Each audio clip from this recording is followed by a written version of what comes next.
بسم اللہ الرحمن الرحیم۔ 7 آسمان پر بنا ایک مقدس گھر۔ اس وقت جب آپ یہ ویڈیو دیکھ رہے ہیں 70,000 فرشتے اس گھر کے گرد مسلسل طواف کر رہے ہیں۔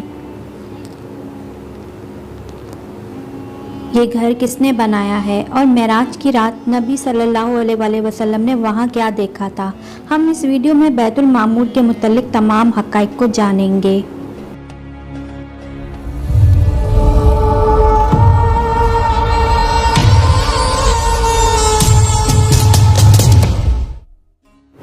جب حضرت آدم علیہ السلام اس زمین پر تشریف لائے تو اللہ کے حضور میں یہ سوال کیا کہ اے پاک پروردگار، یہاں نہ تو میں فرشتوں کی تسبیح و تفسیر سن سکتا ہوں اور نہ ہی کوئی ایسی جگہ دیکھتا ہوں جہاں میں تیری عبادت کروں۔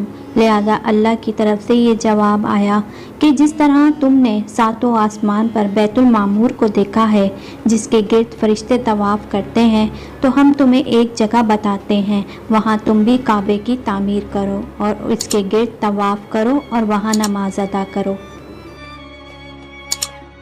حضرت جبرائیل علیہ السلام نے حضرت آدم کو وہ جگہ دکھائی اور وہاں اپنے پر مار کر 7 زمینوں کی بنیاد ڈال دی، پھر چاروں طرف سے دیوار بلند کر دی۔ اس خانہ خدا کی تعمیر حضرت نوح علیہ السلام نے کی اور پھر حضرت ابراہیم علیہ السلام نے اس کی تعمیر کو مکمل کیا، جسے آج ہم خانہ کعبہ کہتے ہیں۔ اب سوال یہ اٹھتا ہے کہ 7 آسمان پر موجود وہ مقدس گھر کیا تھا جس کی مشابہت میں حضرت آدم نے خانہ کعبہ کی تعمیر کی۔ دراصل بیت المعمور کے معنی آباد گھر ہیں۔ یہ دراصل فرشتوں کا کعبہ ہے جو 7 آسمان پر کعبۃ اللہ کے عین اوپر ہے۔ فرشتے اس گھر کا طواف کرتے ہیں۔ بیت المعمور زمین اور آسمان کی پیدائش سے 50,000 سال پہلے تخلیق کیا گیا۔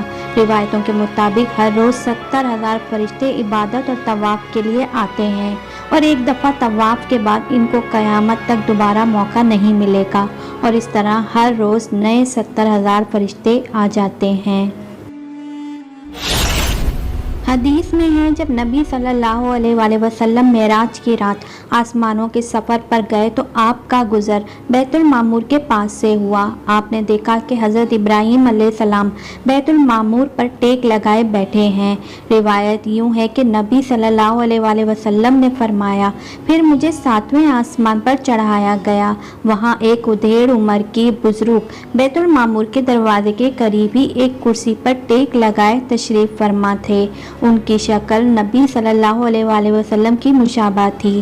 آپ صلی اللہ علیہ وسلم نے دریافت کیا یہ کون ہے؟ حضرت جبرائیل نے عرض کیا یہ آپ کے باپ حضرت ابراہیم ہیں۔ ابن ابی حاتم کی روایت کے مطابق رسول اللہ صلی اللہ علیہ وسلم نے فرمایا کہ آسمان میں ایک گھر ہے جسے معمور کہتے ہیں جو کعبے کی سمت میں ہے۔ 4تھے آسمان میں ایک نہر ہے جس کا نام نہر حیوان ہے۔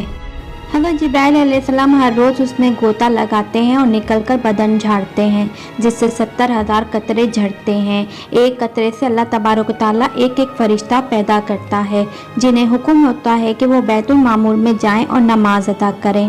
ان فرشتوں کا ایک سردار ہوتا ہے جسے حکم دیا جاتا ہے کہ انہیں لے کر کسی جگہ کھڑا ہو جائے، پھر وہ اللہ کی تسبیح کے بیان میں لگ جاتے ہیں۔ حضرت امام علی علیہ السلام سے ایک شخص نے پوچھا کہ بیت المعمور کیا ہے؟ آپ نے فرمایا وہ آسمان میں ہے، اسے سیرا کہا جاتا ہے، یہ کعبے کی ٹھیک اوپر ہے۔ جس طرح زمین کا کعبہ حرمت کی جگہ ہے، اسی طرح وہ آسمان کا کعبہ ہے۔ ہر روز اس میں 70,000 فرشتے نماز ادا کرتے ہیں، لیکن جو آج گئے ہیں ان کی باری قیامت تک دوبارہ نہیں آئے گی کیونکہ فرشتوں کی تعداد ہی اس قدر ہے۔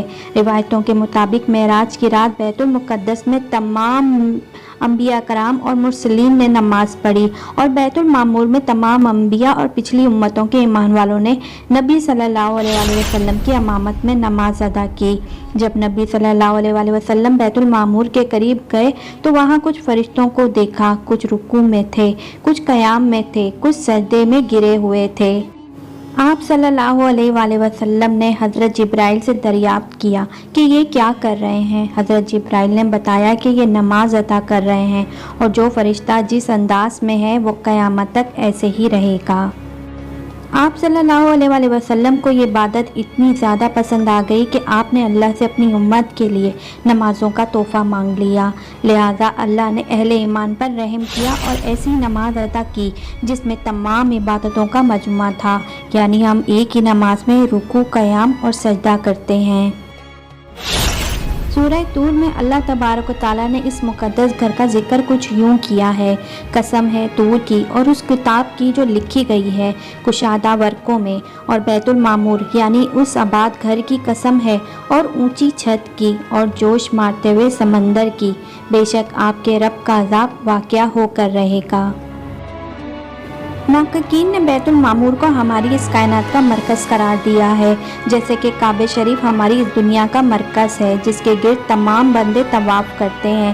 اسی طرح سولر سسٹم میں تمام سیارے سورج کے گرد گھومتے ہیں اور ہزاروں سورج ہماری کہکشاں یعنی ملکی ہوئی گلیکسی کے گرد چکر کاٹتی ہے۔ یہ لاکھوں کہکشاں بھی ایک سپر میسیو بلیک ہول کے گرد گھوم رہی ہے۔ اسی طرح تمام فرشتے بیت المعمور کے گرد چکر کاٹ رہے ہیں۔ غرض یہ کہ کائنات میں تقریباً تمام چیزیں محور گردش ہیں۔ بے شک اللہ نے اس کائنات کے نظام میں ہمارے لیے توحید کے پیغام کو کھول کر رکھ دیا ہے کہ انسان کی زندگی کا بھی ایک مرکز ہونا چاہیے، اس کے اصولوں کا اسے پابند ہونا ہے۔ وہ مرکز اللہ کی ذات ہے جس کے گرد گھوم کر اور اس کی اطاعت میں رہ کر ہی فلاح پائی جا سکتی ہے۔